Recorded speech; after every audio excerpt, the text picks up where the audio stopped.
Indeed, because as we saw a minute ago, no rain in August at all. We would take almost 19 inches of rain now to catch us up from what we're behind just since Tropical Storm Hermine last September. That's amazing. Incredible, isn't it?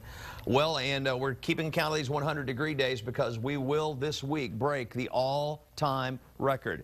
Today at 103 at Camp Mabry and 101 at ABIA makes this the 68th day this summer that we've seen 100-degree heat. Does that sound familiar?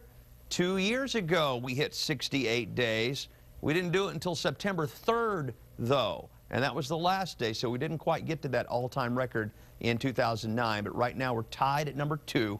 We will move into a tie for number 1 tomorrow, and we fully expect to break that record on Wednesday. And then the question will be, how much beyond Wednesday will we continue to see that record broken? It looks potential that we may be 75, 80 days of this before it finally, the pattern finally changes in September. Skies are partly cloudy out there right now, and it is still 102. At 8 o'clock tonight, about 99, and at 10 p.m. tonight, we'll still be running about 92. Out in Llano, it's 104.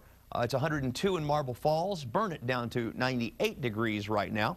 Everybody here in the metro area at least 100 degrees. South Austin at 103. Cedar Park at 102. Our eastern counties right now mainly 100 or above. 99 from Giddings down to Flatonia. 102 in Austin and partly cloudy. It's 103 at ABIA under a partly cloudy sky with winds that are 8 to 13 miles per hour and a sunset time of 8:04 tonight.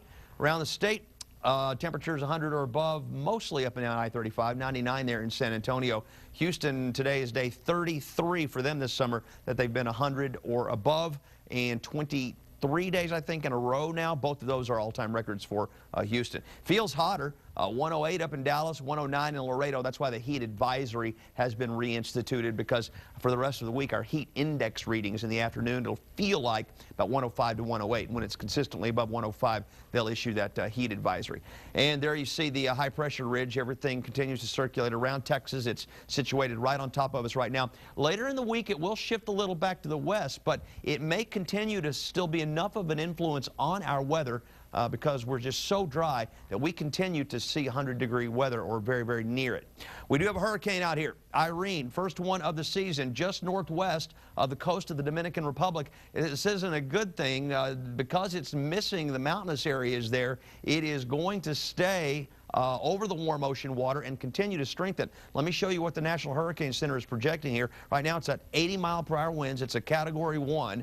The storm should move up into the Bahamas, the southern Bahamas, late tomorrow as a Category 2. May become a Category 3 hurricane over the middle of the Bahamas. That's Thursday at 1 o'clock with 115-mile-per-hour winds, and then make a turn, possibly making landfall. Could be Florida. But more likely now, it looks like maybe South Carolina, maybe up into North Carolina as a hurricane this weekend. So we'll have to watch that, but it's not going to influence our weather much other than shift the pattern a little bit. That could help us with a couple of degrees. Mid to upper 70s tonight, tomorrow 100 to 104. 78 overnight, some low clouds with south winds. South winds tomorrow will go 104 for the high temperature.